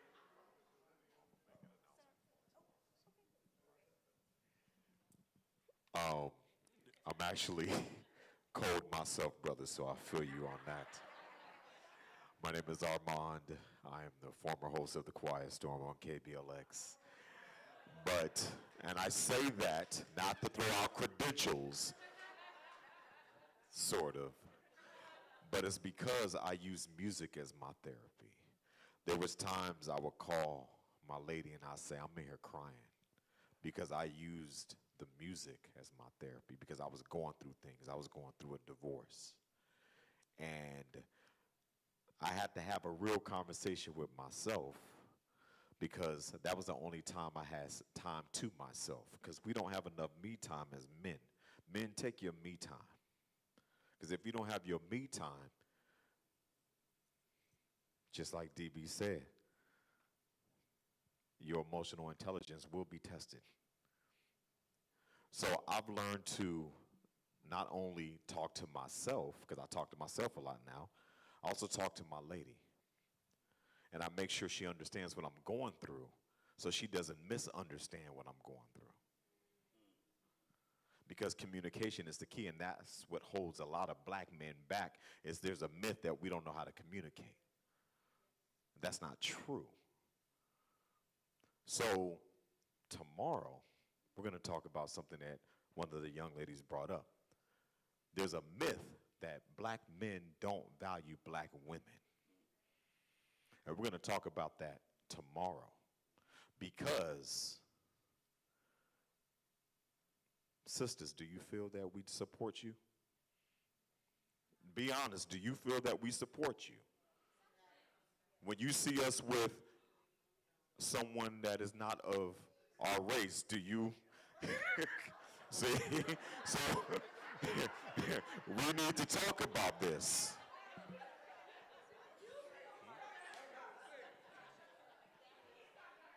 So we're going to talk about that. It is part of the series, Profiled, and it is a myth.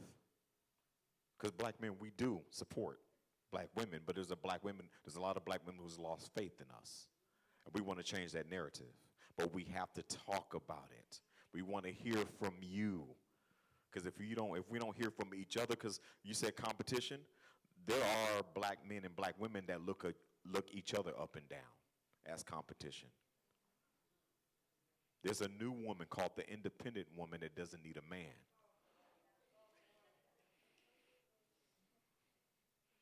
So we have to talk about it. See, y'all giggling and laughing, but we're going to have this real conversation tomorrow.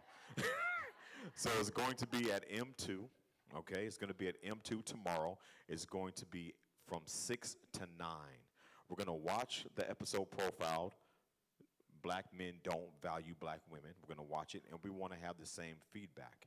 But we want to have a good conversation, a good, healthy conversation, not confrontation.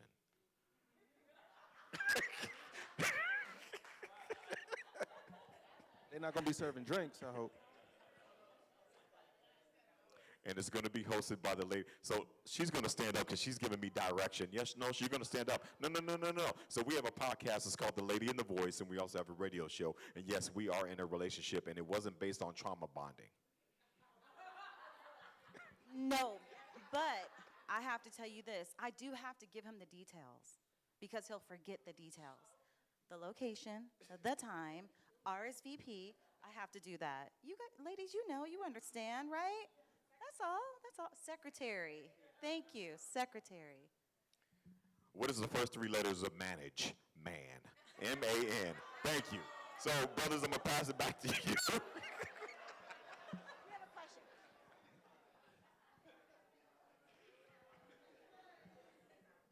Number one, thank you guys so much for this conversation. I'm Kevin Nichols. I'm a community organizer here. And I would just, I'm not from Oakland, from the east side, El Cerrito, but there's some things that are very similar. But a couple of things that I wanted to point out, a couple of points that were made earlier that resonated with me. One of the reasons why I hate going to conferences and things and panels is because a lot of the people that have all the knowledge and all the great ideas are on the panel and on the stage, but then when the event is over, they all go their separate ways and do their own thing. So I'm wondering here, I know Chuck, I see Sean Granberry, some other people that are here, other organizers, like perhaps after this event is over, what can we do about some of the things of the outcomes of what you guys discussed. We said that, generationally there's, challenges of reaching certain, demographics of youth. People don't really like or share. Like, I'm going to post about this event when we leave here, and I'll get about 3 or 4 likes. People just are not engaged to health and wellness, mental health, etc. What are we going to be able to do going forward from here as a community to go back and reach back and get those young people that we were talking about, get some of those parents that aren't doing what they're supposed to be doing, etc., and take at least this block to block back as we leave here? What can we do to agree to commit to that is what I'm asking. Kevin, I would suggest. I'll keep the mic. Go ahead.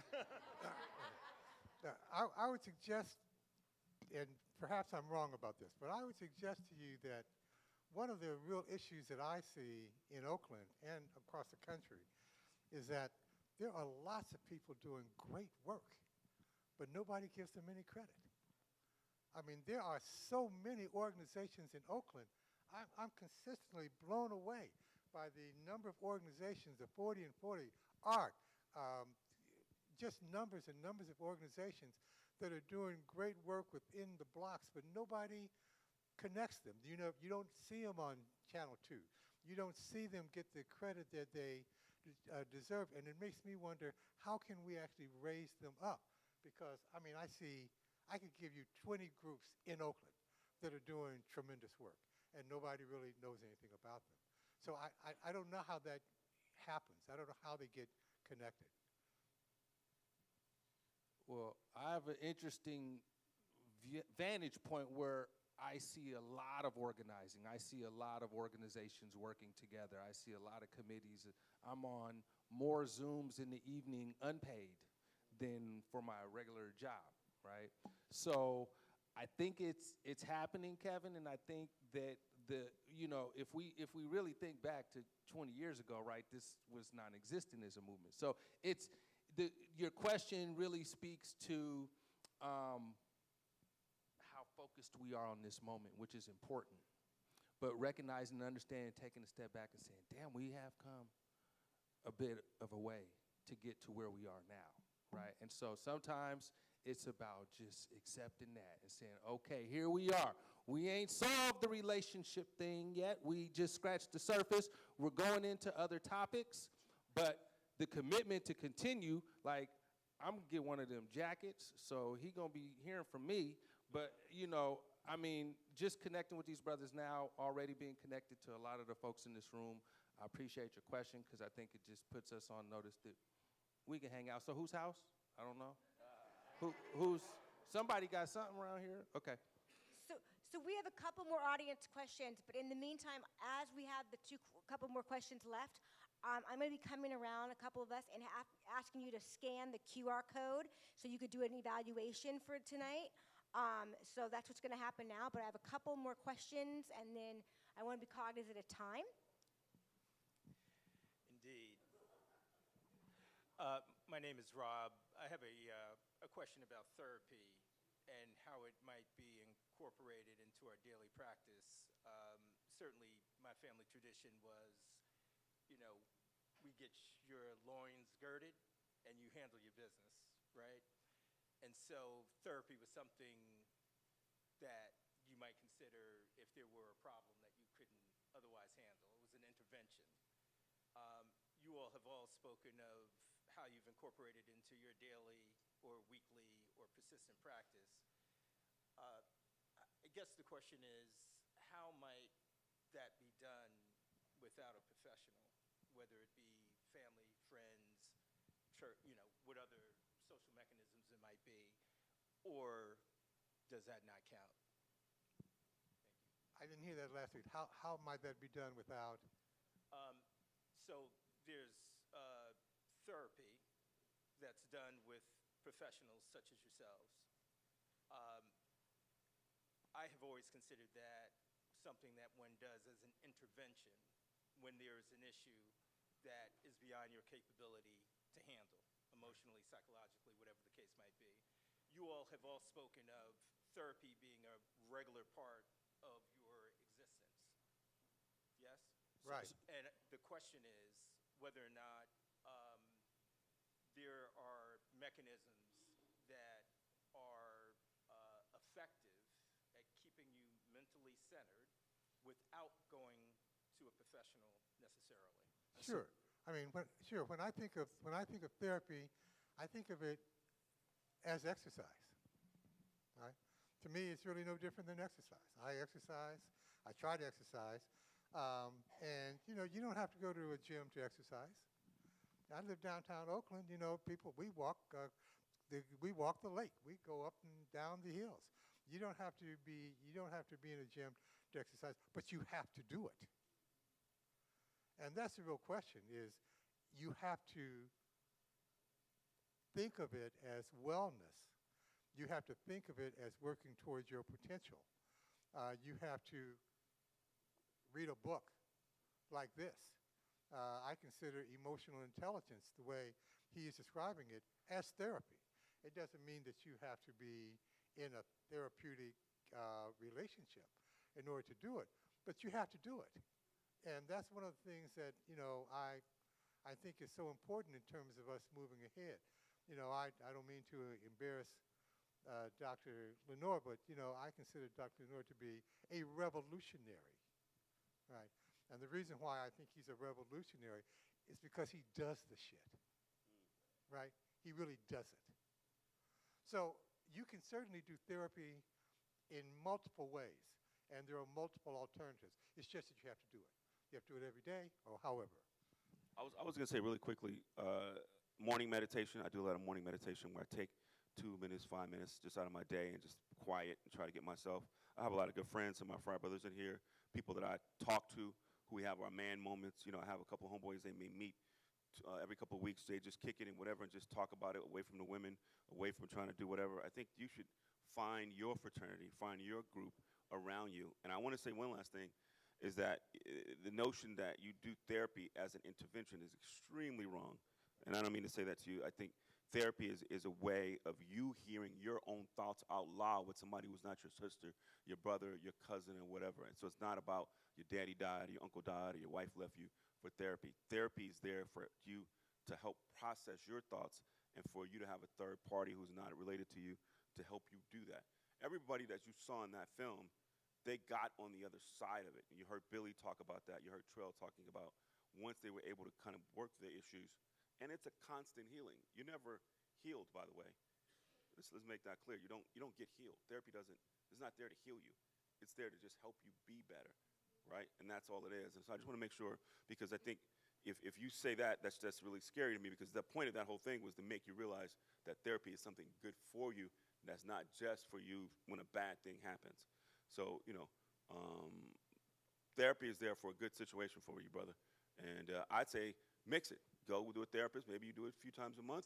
Maybe you go have some relatives or some homies that you get with and do the both. You know what I mean? And maybe you find a place in your place. I have a place in my office that I have like a little altar. I have like little pieces of stuff that I love.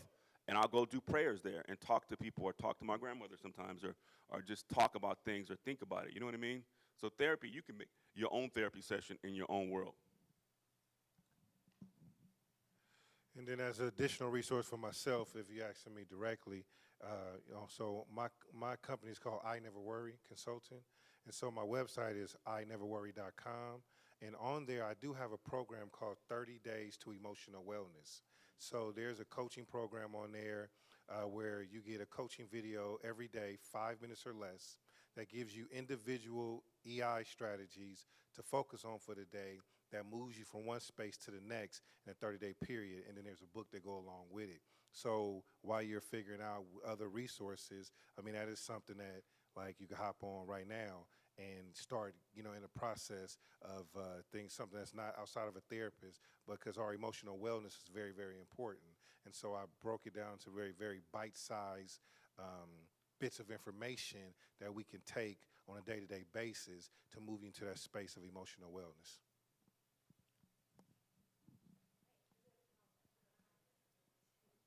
We have a comment here, and then I think we have a couple more questions, and we're going to close out in about 5 minutes. That will take us right till 9 o'clock. Hi, my name is Hannah. This is just like a life source to add on on to what Pops was saying.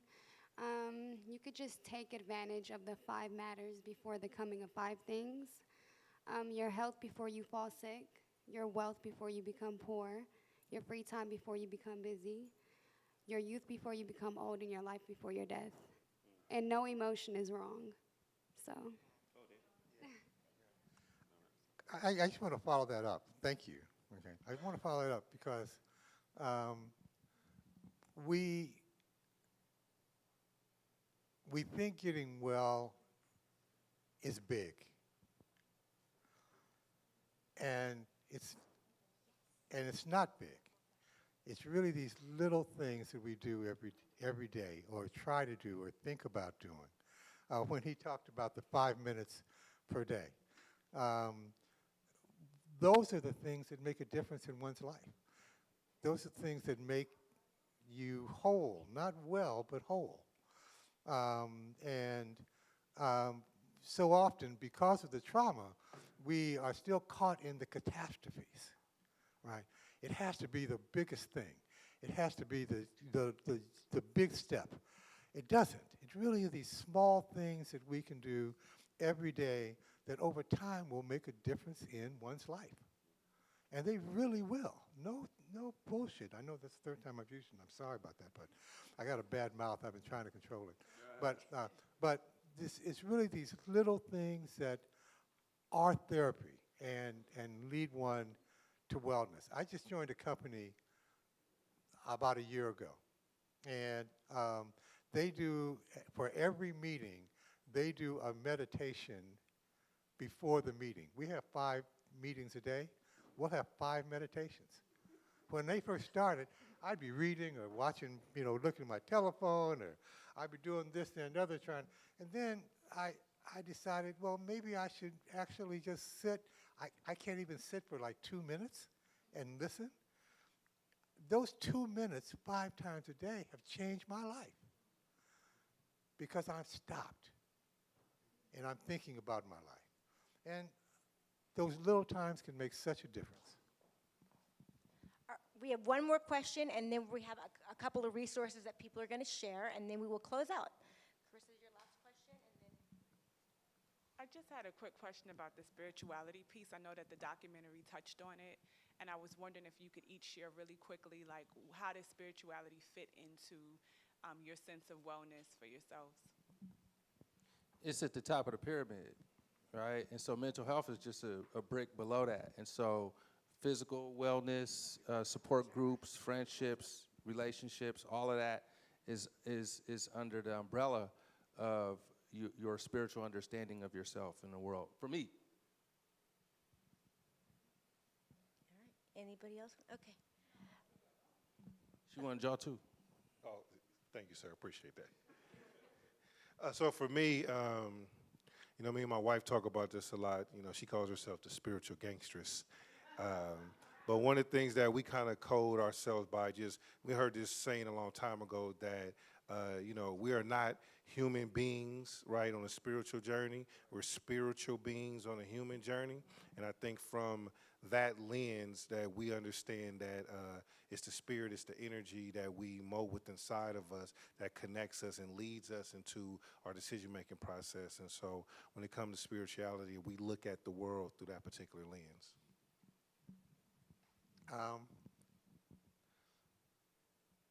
My wife and I pray to Mr. and Mrs. God every evening. And when we had our sons and daughters at home, we pray to Mr. and Mrs. God every day. I pray to Mr. and Mrs. God every morning. I cannot say that I am a member, and I'm not going to lie to you, that I'm a member of any particular church. But it's real clear to me that there's no way that any person that I know could have put all of this together. So that's what I look at. And to me, that's the spirituality. And I make sure that my daughters understand that, and my son, that to me there is a Mr. and Mrs. God. All right, thank you. So we're just going to close with some resources to share with you. Hello, everyone. My name is Crystal Blanton. I'm with Lincoln Families. I just wanted to give a couple of resources. I know that there is a plethora of resources in the room as well, but very specifically, of course, Lincoln and African American Wellness Project are resources that can help connect you to our services and other community-based services in areas that we may not serve. But I did hear very specifically about finding therapists, and so I just wanted to lift up a couple of directories. We all know how hard it is to find a therapist, number one, to find a culturally competent or present therapist, number two, and a Black or BIPOC therapist. I mean, you're sometimes looking for a unicorn. So there have been some directories that have been formulated more recently to kind of address some of that. So in case you don't know, there's inclusivetherapists.com, and that has a huge directory of BIPOC therapists. There is Clinicians of Color, which is a newer therapy directory.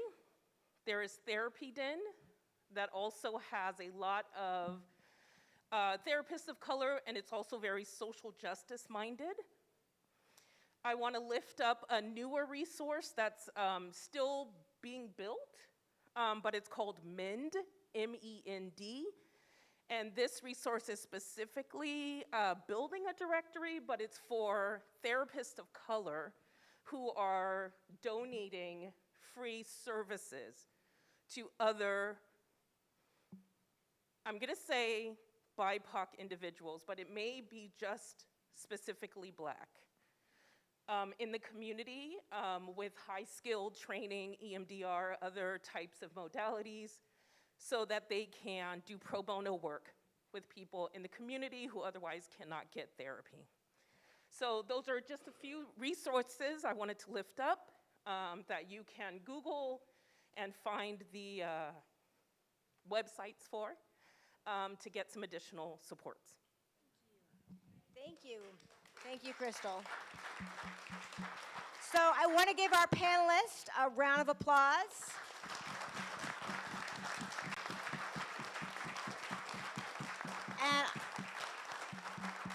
And the executive producer of the film, a round of applause, who were able to bring this to us tonight.